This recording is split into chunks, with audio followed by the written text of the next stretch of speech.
bienvenida al economista Alberto Acosta Espinosa, él fue presidente de la Asamblea Nacional Constituyente, fue también ex ministro de Energía en este país. Economista Acosta, bienvenido. Iniciemos enfocando el tema de la crisis energética de Ecuador y la pregunta que todos quisiéramos saber, esta respuesta, si es que llegarán o no los apagones a Ecuador en esta temporada.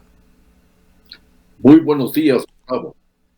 Esa respuesta, más allá de las buenas intenciones y la predisposición de San Pedro para que haga llover, no tiene una claridad ante la ausencia de acciones concretas de parte del actual gobierno. Reconozco, no todas las dificultades que estamos atravesando en el orden del suministro de electricidad son responsabilidad del gobierno de Daniel Noboa. No lo es así. Pero este gobierno ha tomado mucho tiempo y se ha demorado mucho en poner en marcha una serie de acciones que son indispensables. Y este gobierno, como la mayoría de gobiernos anteriores, sigue desconociendo la necesidad de abordar una cuestión que no aparece en las discusiones con los expertos y en los técnicos: el uso eficiente de la energía. Hoy más que nunca se requiere una campaña para ahorrar energía, para ser responsables en el uso de la energía, y eso da resultados. Hay personas que conocen de la materia en el sector energético a nivel mundial que nos dicen que una nueva fuente de energía que puede ponerse en marcha casi de inmediato es el uso eficiente de la energía, el uso racional de la energía. Eso demanda entonces asumir el consumo como parte de la ecuación y no solo ver una lógica de generar más y más electricidad frente a cualquier demanda. Eso nos lleva entonces a replantearnos la estructura misma del sector energético, porque es intolerable que se suministre energía para actividades productivas que no rinden beneficios al Ecuador, y menos aún que se la suministre con tarifas subsidiadas. Estoy pensando en la megaminería, que no deja réditos a la economía ecuatoriana, que genera durísimos y graves impactos ambientales, inclusive sociales, y que recibe la energía eléctrica subsidiada. En ese contexto, falta una visión de largo plazo para impulsar una transición energética, tratando de resolver los problemas del corto, del mediano, sin olvidarnos del largo plazo. Este es un tema que ojalá discutieran las candidaturas a la presidencia de la República. ¿Cómo vio usted, economista Acosta, el decreto 355 que emitió Daniela Noboa, que de alguna manera excitó a SELEC, SENACE, a otras organizaciones que tienen que ver con el suministro y producción de energía eléctrica? También lo hizo al Ministerio de Economía y al sector privado a interactuar para superar la crisis. Bueno, a mí me parece que hay que hacer un enorme esfuerzo de todos los sectores, pero fundamentalmente el Estado tiene la responsabilidad de dar una respuesta a esta situación. No nos olvidemos, Gustavo, que este problema actual tiene un prolegómeno, un inicio ya en el año 2023. Me parece que en eso hay que insistir una y otra vez. A inicios del año 2023 se sabía con certeza que se avicinaba un complejo estiaje desde el mes de octubre hasta el mes de abril del presente año. E inclusive se planteó una serie de acciones para enfrentar esta realidad, empezando por cosas muy sencillas, como suministrar de suficiente gas a la planta térmica de Machala, que es la planta térmica más grande del Ecuador, que no ha tenido la suficiente atención y no tiene todavía la suficiente atención de las autoridades oficiales. Dar suficientes combustibles a las plantas térmicas existentes, mantenimiento de las plantas térmicas y sustitución de las plantas térmicas, algo que era urgente, inmediato, y había una hoja de ruta que no se cumplió. Y no me vengan con el cuento de que el Estado no tiene recursos, porque ya en el gobierno de Daniel Noboa se le retiró a la SENACE de sus cuentas en el Banco Central casi $500 millones, y a la SELEC, la empresa eléctrica de generación de electricidad, no se le permite funcionar como una empresa. es casi una procuraduría del Ministerio de Energía y Minas. Es un manejo burocrático que no es tolerable para el funcionamiento de una empresa tan importante. Habría que garantizar que la SELEC pueda actuar como una empresa e incluso tenga la capacidad de endeudarse dentro y fuera del país con programas claros, precisos, que garanticen los réditos suficientes, la recuperación de dichas deudas, de dichas inversiones, y que podamos resolver los problemas. Pero aquí lo que está en juego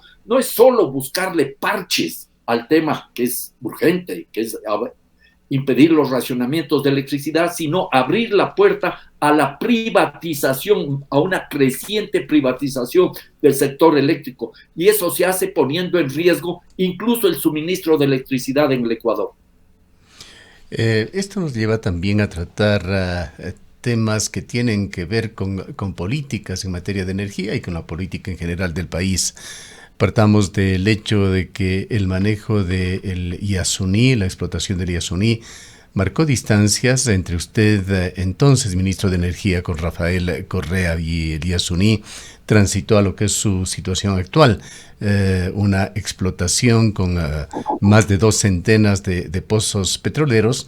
El pueblo ecuatoriano tomó una decisión en la última consulta popular para cerrar nuevamente, y conocemos ya todos, y entendemos que la gran mayoría de nuestros oyentes, la posición que ha tomado el gobierno de Daniel Noboa. Ha recibido, sin embargo, una carta de relatores de Naciones Unidas con gente muy prestigiosa que hace un llamado al gobierno para que se respete la consulta popular del Yasuní. Y lo propio, con temas que tienen que ver también con extractivismo, con agua, fundamental en estas épocas aquí en la provincia de La Suay. No cesan los intentos de compañías mineras, una compañía en realidad, Andy Precious Metals, con el apoyo de entidades gubernamentales como el Ministerio de Energía, el Ministerio del Ambiente, paradójicamente, de tratar de alguna manera actuar con sinuosidad, evadiendo las consultas populares que se dieron con respecto a estos temas. ¿Qué opinión tiene sobre esto fundamentalmente, visto desde un punto de vista, la importancia de estos mecanismos de democracia directa y la seguridad jurídica en Ecuador? Mire, Gustavo, evidentemente vivimos un ambiente que se caracteriza por la esquizofrenia y la sinvergüencería. Vamos claros y precisos. Es una mezcla de esquizofrenia y sinvergüencería. Hay personas que claman permanentemente por la seguridad jurídica. Su letanía la conocemos a perfección. Se nos dice que sin inversiones privadas, sobre todo sin inversiones extranjeras y sin extraer recursos naturales, en especial petróleo y minerales, no hay desarrollo. Y para que haya ese desarrollo, hacen trizas con la seguridad jurídica integral. Solo les interesa la seguridad jurídica de esas inversiones privadas, sobre todo extranjeras, que están dedicadas a extraer petróleo y minerales. Y no les importa para nada la institucionalidad democrática del país. Hacen caso omiso de las consultas populares, sea la consulta popular del Yasuní, la consulta popular del Chocó Andino, ambas realizadas el 20 de agosto del año pasado, sean las consultas populares en el Azuay, Girón 2019, Cuenca 2021, y también tampoco se respetan muchas sentencias en las cuales la justicia prohíbe la ampliación de los extractivismos. La lista de sentencias irrespetadas es enorme. Y esto entonces, ¿qué es lo que genera? Mayor inseguridad jurídica, porque la seguridad jurídica es integral. Y entonces, abordemos rápidamente la cuestión del ITT del Yasuní. Ahí estamos viendo que el presidente Noboa lo que está haciendo es irrespetar la voluntad popular. El pueblo ecuatoriano se pronunció el 20 de agosto del año 2023 con casi un 60% de los votos en la suspensión de la extracción del crudo y en el retiro ordenado de las instalaciones allí colocadas. Y esto tiene que dar paso a la reparación y a la restauración integral de esa región del país, de esa región de la Amazonía, atendiendo las demandas de las comunidades allí existentes. Esto no se cumple. El día 20 de agosto del año pasado fue la consulta popular. El 30 de agosto del año pasado, el Consejo Nacional Electoral ratificó la voluntad del pueblo ecuatoriano expresada en las urnas. Y se dijo que en un año tienen que estar suspendidas esas actividades y haberse retirado los equipos. Aquí podríamos discutir, Gustavo, si es un año calendario o un año término. Si es un año calendario, es entonces este 30 de agosto la fecha para el cumplimiento. Y si es un año término, estaríamos hablando de febrero del próximo año. Pero en cualquier caso, la realidad es que en el gobierno de Daniel Noboa no se ha hecho prácticamente nada para impulsar el retiro de esos equipos y, por supuesto, suspender la extracción de petróleo.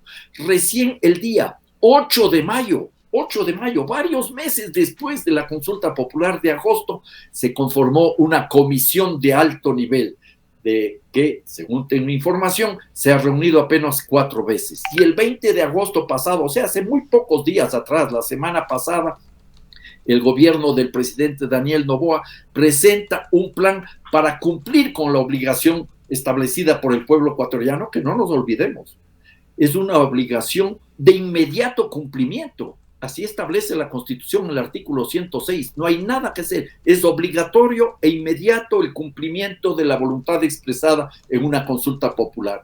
Pero recién, el 20 de agosto, presenta un plan de acción y nos dice que va a cumplir esa voluntad del pueblo en 5 años y medio. Y nuevamente recurre a inflar las cifras, a presentar datos extraídos de no sé dónde para tratar de justificar su incapacidad y su falta de voluntad para cumplir con esa obligación establecida por el pueblo ecuatoriano. Esta es la realidad. Y lo mismo sucede en las consultas populares que tienen que ver con la minería. Lo que se trata de hacer ahora con la consulta popular de Girón es una verdadera sinvergüencería, tratar de obviar el mandato popular a través de leguleyadas. Es algo que pone en entredicho no solo la voluntad de respetar la Constitución, sino la misma seguridad jurídica.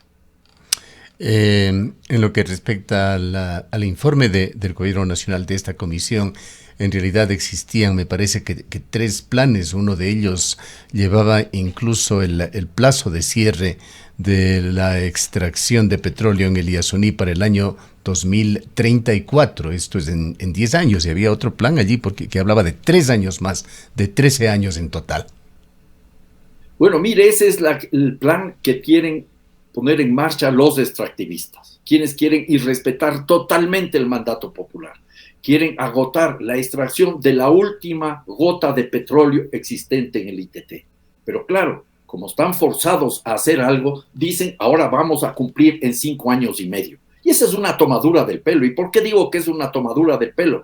Porque si uno revisa el plan con detenimiento, que tiene 304 páginas, ahí se va a encontrar que apenas van a utilizar dos torres de perforación para el cierre de los pozos, y con esas 2 torres van a ir avanzando de a poco. En el año 2024 cumplirían con cierre de 10 pozos, luego durante 4 años serían el cierre de 48 pozos al año, y al final serían 44 pozos al cumplir los 5 años y medio. A ese ritmo van a ir muy lentamente mientras siguen extrayendo petróleo que no resuelve los problemas de la economía ecuatoriana, porque aquí, en el camino, tendríamos que ir transparentando las cifras. Voy a hablar de 2 cifras que me parecen fundamentales. Se dice, y ese es el mensaje que difunden muchos analistas económicos, de estos especialistas petroleros, que el Estado deja de recibir $1.200 millones, otros tienen cifras mucho más altas, al año. El fisco pierde al año $1.200 millones.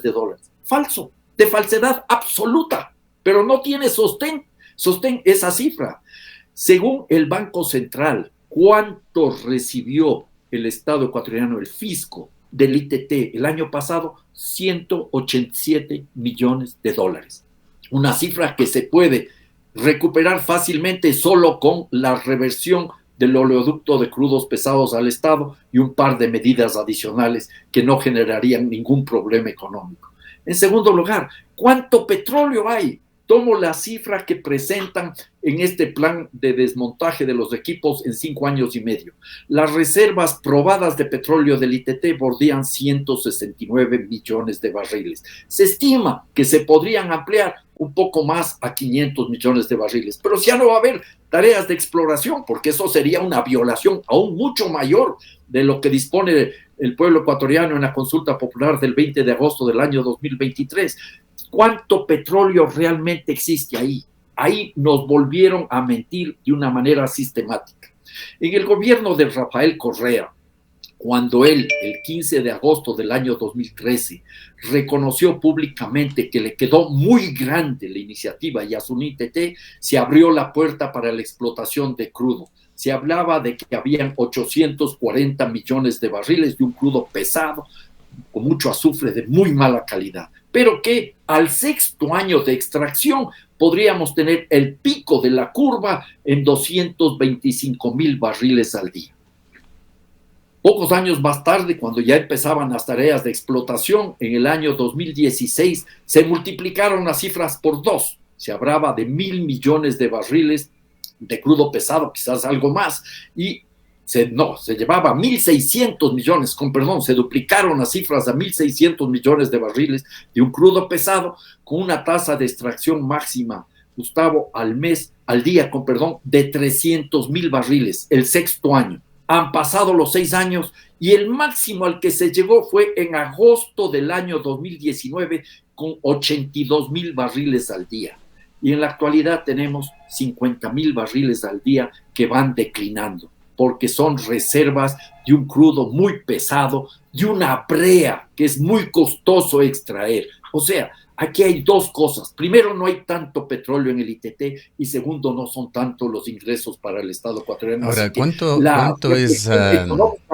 Es que no conviene seguir manteniendo esto y menos atropellando la voluntad del pueblo ecuatoriano. Ahora, ¿cuánto y qué cifras son las reales, economista Acosta? Pues se tejen muchas cifras alrededor del Yasuní. Señala el gobierno en ese informe que el costo de cierre y abandono se estima en 1,345 millones de dólares, pero hablan también de un costo de oportunidad, lo que se dejaría de percibir por parte de Ecuador, de una cifra de entre 2,200 a 3,600 millones de dólares, que sumados estos más cierre y abandono superan o llegan a una cifra muy similar a la que el Estado ecuatoriano ha recibido como créditos externos en este semestre o va a completar recibiéndolos cuando termine el segundo semestre, según las declaraciones del ministro de Economía, unos 5,000 millones de dólares. Es decir, estamos hablando de cifras muy relevantes para la economía ecuatoriana. Habría que aterrizar cada una de esas cifras y ponerlos en un contexto real. He leído, como dije, con mucho detenimiento ese informe de 304 páginas y ahí se establece que el costo para retirar los equipos, para abandonar los pozos, sería de más o menos 1,300 millones de dólares, un poco más de 1,300 millones de dólares. Una primera duda. Hace no muchos meses atrás, incluso durante la campaña para bloquear la consulta popular, para impedir que el pueblo se pronuncie a favor de la vida, se hablaba de que ese costo de retiro no llegaba a 500 millones de dólares. Ahora le multiplican por más de 2. ¿De dónde sacan esa cifra? Primera cuestión. Segunda cuestión. En cualquier caso,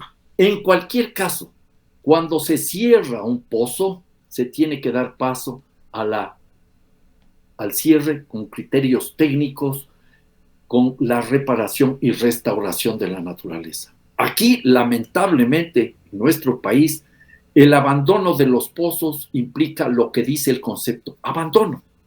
Tenemos cerca de 5,000 pozos en la Amazonía ecuatoriana, en el nororiente de la Amazonía ecuatoriana. 5,000 pozos que se perforaron, 2,500 que están abandonados. ¡Ay! A la buena de Dios.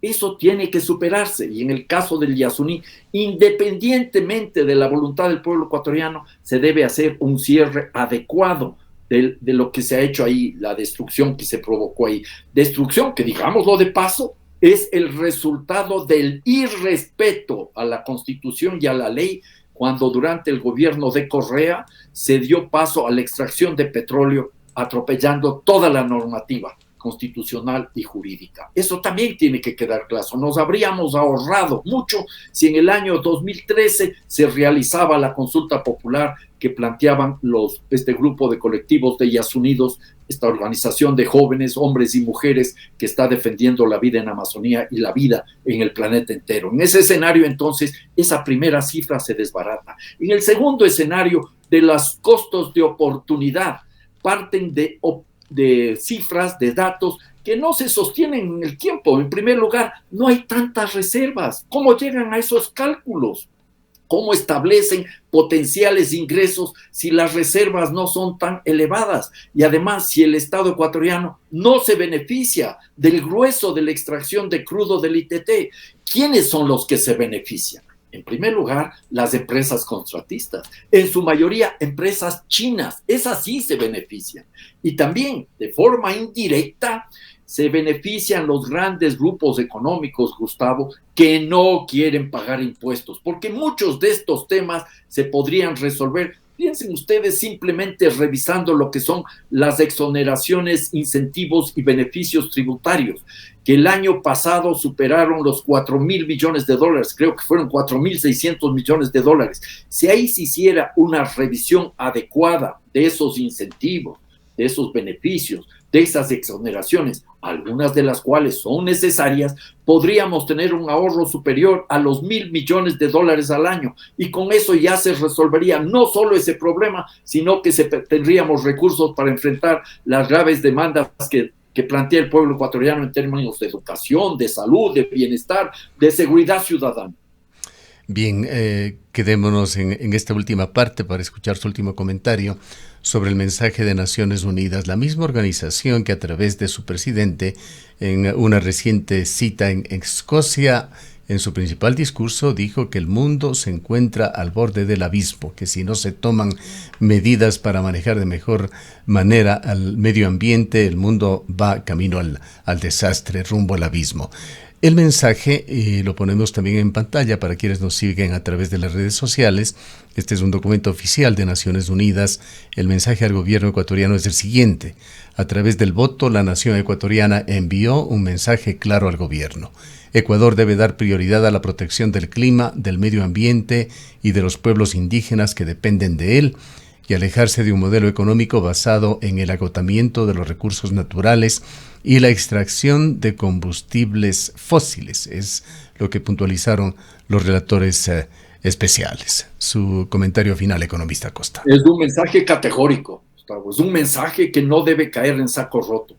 Es un mensaje que, entendido con claridad y con visión de futuro, debería dar paso a una política coherente, sensata, para este proceso de cierre de los pozos en el Yasuní. Hay 246 pozos, hay unos ya abandonados, y el proceso de desmantelamiento de los equipos y el proceso de reparación y restauración de la naturaleza como un primer paso para que la Amazonía deje de ser un territorio de sacrificio, se transforme en una oportunidad. Estoy convencido, Gustavo, que inclusive podríamos conseguir recursos para que se financien todas estas actividades de cierre de esos pozos y de reparación y restauración de la naturaleza. El Ecuador se podría transformar nuevamente en un adalid,